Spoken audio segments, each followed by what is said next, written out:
Paz do Senhor, meus queridos, Paz do Senhor, minhas queridas, tudo bem? Como é que vocês estão? Já há um tempo eu não gravava um vídeo desse formato, desse tipo, de uma breve reflexão que quero fazer com vocês.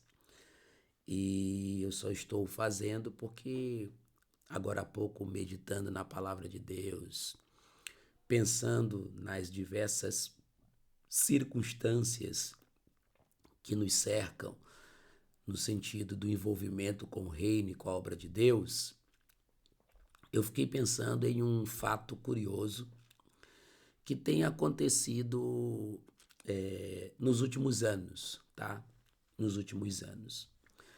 E é uma observação que eu tenho feito, talvez você discorde, talvez você corrobore, confirme, mas você já parou para pensar que nesses últimos anos nós tivemos aí centenas, milhares de publicações que de alguma forma buscam, tentam ah, justificar ou tornar conscientes quantas lutas passa um líder espiritual, no caso um pastor, quantas batalhas ele enfrenta. Eu tenho tido o privilégio de conversar com alguns pastores, alguns amigos, de ter informações, de saber de suas batalhas, dificuldades, principalmente no que tange ao pastoreio, seus muitos desafios do tempo presente, enfim. Quem é envolvido com a igreja, com o reino de Deus, quem é sensível, quem tem percepção, sabe como tem sido desafiador conduzir a obra de Deus, a igreja do Senhor, da forma bíblica, da forma correta, com temor, com santidade, com reverência, com compromisso. E nós somos seres humanos, né? E o ser humano, ele é complexo em todas as esferas do seu ser.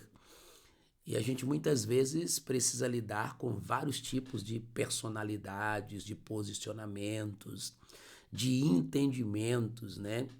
Então, nesses últimos dias a gente vai encontrar na internet muitas publicações que buscam testemunhar, que buscam relatar, que buscam tornar consciente as pessoas das lutas, das batalhas, dos desafios, de como é a vida de um pastor que exerce o seu ministério de forma bíblica, que de fato foi chamado por Deus. Obviamente que nem todos vivem as circunstâncias semelhantes. Uns estão já estabelecidos e estabilizados, outros ainda não. E aqui eu não quero entrar no mérito do porquê um prospera, o outro não. Isso numa visão humana, do porquê um está bem no sentido material, financeiro, ou mesmo ministerial, e o outro parece estar ali em grandes desafios, enfim. Sucesso não se define apenas no sentido visual, né? Às vezes tem gente fazendo coisas grandes e que você não tem ciência, não sabe, não tem conhecimento, a menos que lhe seja testemunhado, né?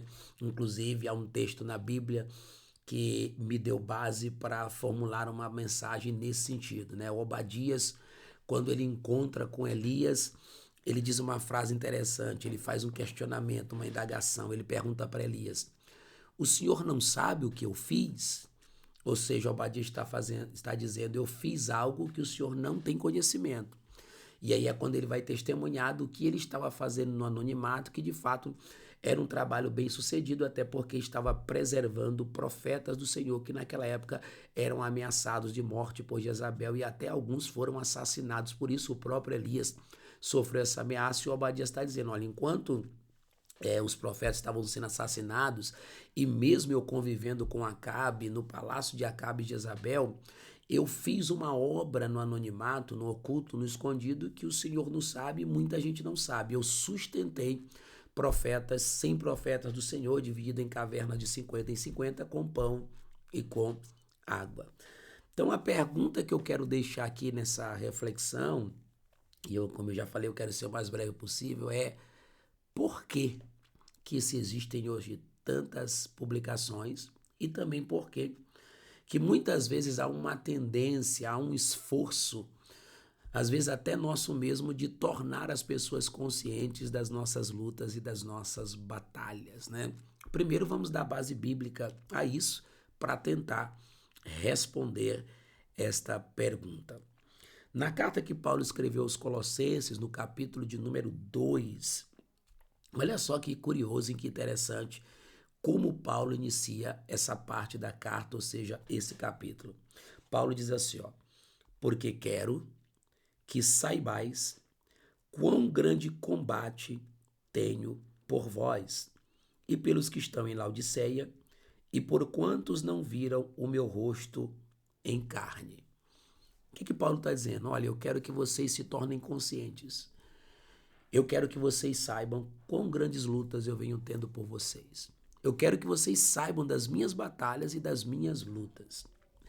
Dentre muitos motivos que Paulo tinha para tornar as pessoas conscientes de suas batalhas, de suas lutas e de suas dificuldades, estava o fato de que Paulo ele foi muito perseguido por falsos apóstolos, falsos pregadores.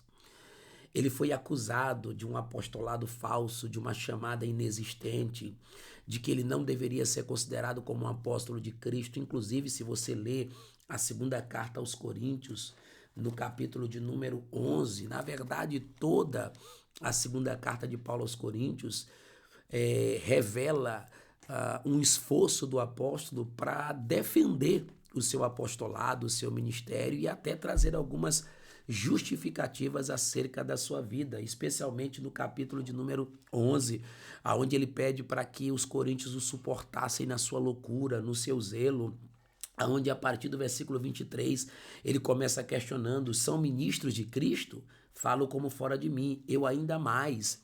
E Paulo começa a relatar as diversas circunstâncias enfrentadas, sofridas e encaradas como ministro de Deus. Ele diz: olha, nos trabalhos muito mais, em açoites, em prisões, em perigos, recebi dos judeus 5 quarentenas, fui açoitado com varas, fui apedrejado. Então ele começa a relatar diversas coisas que ele passou por conta do reino e da obra de Deus.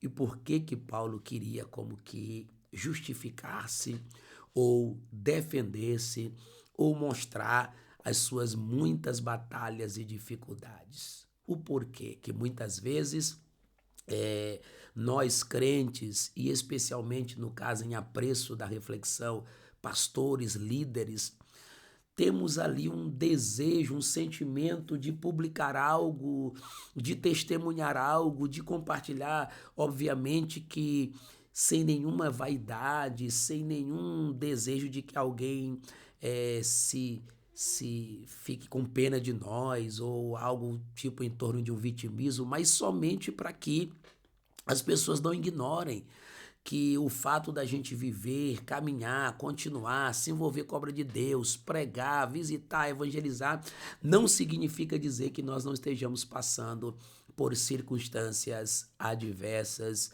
e por situações, às vezes, até que os julgamentos externos possam dizer o contrário, né?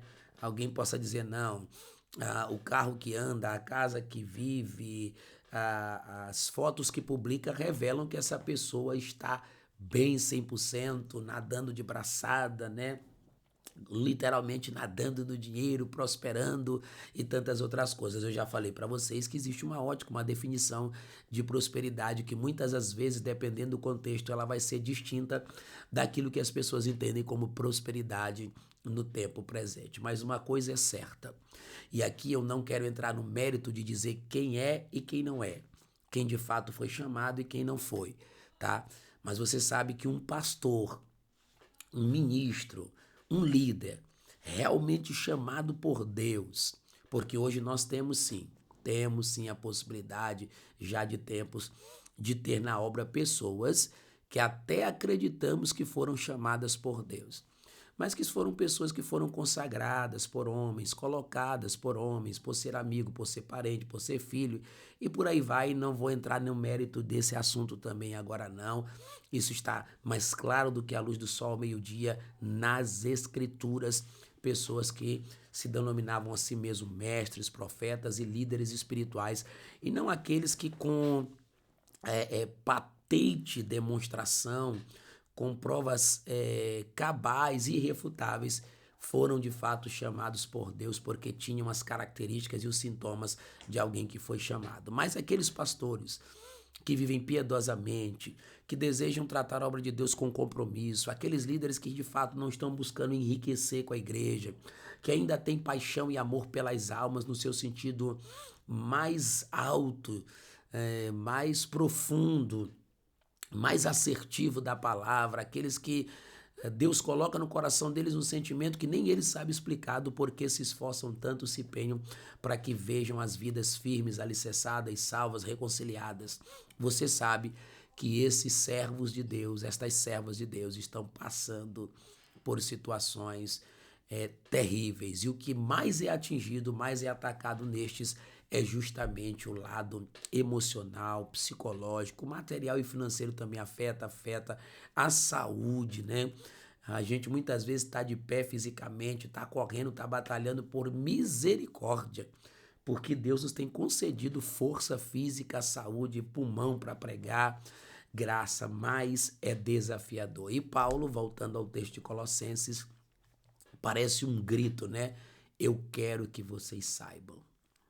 Eu quero que vocês tenham a informação, a ciência, a consciência, que vocês entendam quão grande luta eu venho tendo por vocês, crentes de Colossos, os de Laodiceia, ele também diz, e de tantos quantos não viram meu rosto face a face. Até por quem não o viu, até por quem não teve a sua presença física, Paulo batalhava, Paulo lutava, Paulo se empenhava. Então, eu entendo, voltando aqui ao questionamento das muitas publicações, do porquê que elas existem, tentando mostrar. Esses dias mesmo eu li uma publicação do pastor Adson Bello, falando, né, do dilema do pastor, né? Então, se tem um carro bom, está ostentando, se tem um carro ruim, tem espírito de pobreza. Se veste bem, é vaidoso, se não, é desleixado. Se ensina a palavra, se prega muito, é cansativo, é maçante, se prega pouco, não tem conteúdo. Então, um dilema.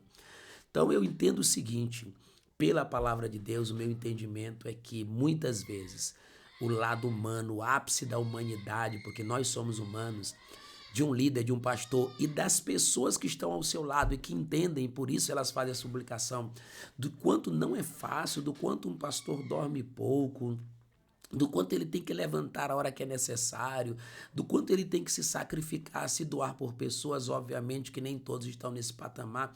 Tem gente que hoje está bem, é assistenciado pelas igrejas, é abençoado por empresários, por pessoas que foram seus padrinhos, seus pais espirituais. Tem gente que está bem porque encontraram alguém que investiu nele, que o abraçou, e isso existe. As pessoas, quando já estão lá em cima, dizem, é Deus que faz, é Deus. Sim, Deus faz, mas Deus faz usando pessoas. E nós temos que agradecer as pessoas que passaram pelas nossas vidas e têm nos abençoado. Mas chega uma hora que parece que as pessoas que estão à volta dos pastores, eu converso com muitos deles, muitos mesmo, inclusive estamos idealizando um projeto aí com pastores que eu creio que vai dar certo. E a gente percebe que eles às vezes querem que a gente se torne consciente, que a gente tenha informações de tudo aquilo que eles estão passando, de suas batalhas, de suas guerras. E tem alguns deles que estão passando coisa que a gente nem imagina. E aí mora um perigo, há uma linha tênue. Qual o perigo? Que às vezes alguns, por não relatarem suas batalhas, suas guerras e quererem sustentar as suas batalhas sozinhos, acabam caindo, outros cometendo ou dando cabo da sua própria vida, outros abandonando o ministério, outros se desviando, outros caindo em pecados, enfim, é uma batalha. Então, toda essa publicação eu só estou fazendo dirigido pelo Espírito, pela palavra, para dizer, sem querer dar nenhum privilégio, achar que é um ser iluminado acima das outras pessoas, mas que de fato, quando a gente lê a Bíblia, a gente observa que um profeta, um pastor, um líder espiritual que foi chamado, mesmo com as suas fragilidades, Deus deu a eles algo especial. A Bíblia toda vai provar isso, mas aqui fica um pedido, né? A tantos quantos você e eu pudermos fazer, conscientes de que um ministério, uma vida pastoral de fato comprometida, não aquela que ostenta cadeiras, não aquela que ostenta imagens na internet, não aquelas que ostenta salários. Eu estou falando de uma vida entregue de corpo, alma e espírito para a obra de Deus, que você faça consciente que não é fácil e que você que é uma ovelha, um ser humano temente a Deus, que não desonra, que obedece, que está sempre ali à disposição, continue, preserve isso no seu coração, continue guardando o respeito, continue guardando o carinho, né? E graças a Deus, independente de quaisquer acusações, eu sempre procurei honrar, respeitar, muitas vezes discordei, mas a minha discordância não significava rebeldia, minha discordância significava um entendimento bíblico de muitas coisas, muitas vezes nós vemos práticas que não eram bíblicas e não justificadas, né? E aí o que a gente tinha que fazer era aceitar, eram os nossos líderes, mas o fato de eu aceitar não significa dizer que eu deveria concordar. E eu tinha o meu posicionamento como muitos outros têm, e outros até de forma hipócrita escondem esses posicionamentos e essas indagações que fazem, né? Então eu quero dizer para você, continue orando pelos líderes, porque daqui a pouco é possível que nós percamos os pastores que realmente se interessam e zelam e tenhamos no ministério pessoas que não estão nem aí para as pessoas, que não estão nem aí para suas vidas espirituais. O importante é que o dinheiro esteja caindo nas contas, né? E as pessoas valem mais do que aquilo que elas têm, tá bom? Deus abençoe. Vamos continuar firmes, servindo ao Senhor, glorificando a Ele. Não está fácil, mas também eu não gosto de dizer que está difícil, eu gosto de dizer que está desafiador. E você, querido pastor, talvez algum pastor vai assistir esse vídeo, siga firme, tá?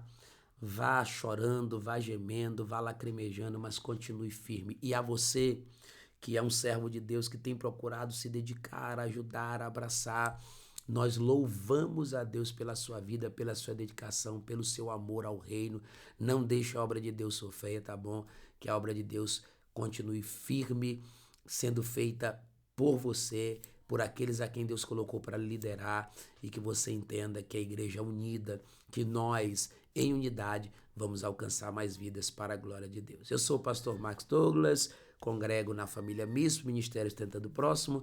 Espero que este vídeo e esta palavra tenha falado com você. Deus abençoe, beijo no coração, quem sabe em breve a gente volta com mais vídeos aqui, sempre que Deus der direção.